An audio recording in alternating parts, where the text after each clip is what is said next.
الشيخ محمد الخضر حسين، واللي اتولد في تونس سنة 1876 وتحديدا في مدينة نفطة في الجنوب التونسي. وكانت مدينة نفطة هي مدينة العلم والعلماء، واتشهرت كمان بكتر مساجدها وتدينها، وده طبعا بجانب الزراعة والفلاحة.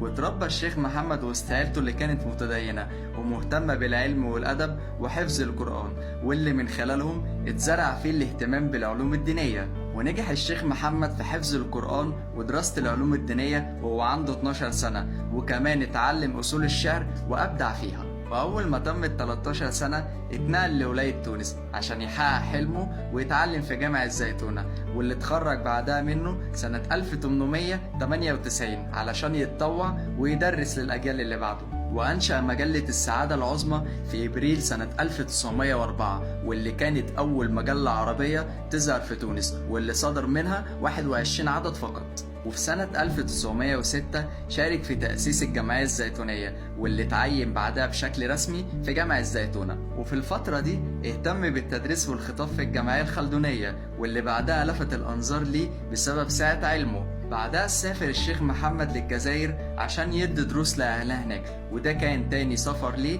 بعد ما سافر ليبيا قبل ما ينشأ المجلة بتاعته.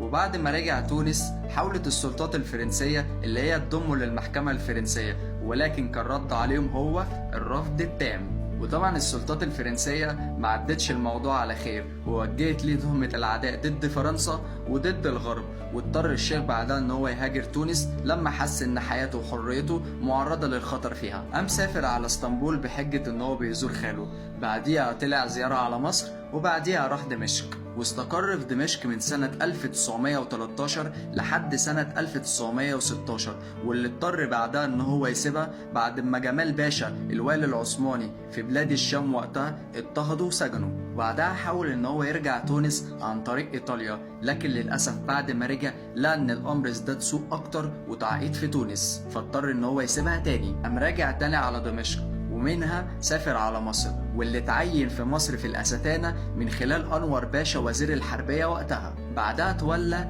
رئاسة تحرير مجلة الأزهر، بل كمان بقى مدرس في كلية أصول الدين في جامعة الأزهر، وكان عضو في مجمع اللغة العربية في القاهرة، واللي حصل على عضوية كبار العلماء برسالته في اللغة العربية سنة 1950. تم اختياره في سبتمبر 1952 عشان يكون أول شيخ غير مصري ينول لقب شيخ الأزهر، لكنه للأسف استقال بعدها في يناير 1954 بسبب إلغاء النظام الشرعي ودمجه بالنظام المدني. وكان من أشهر مؤلفاته رسائل الإصلاح، شعر خواطر الحياة، بلاغة القرآن، ومؤلفات تانية كتير.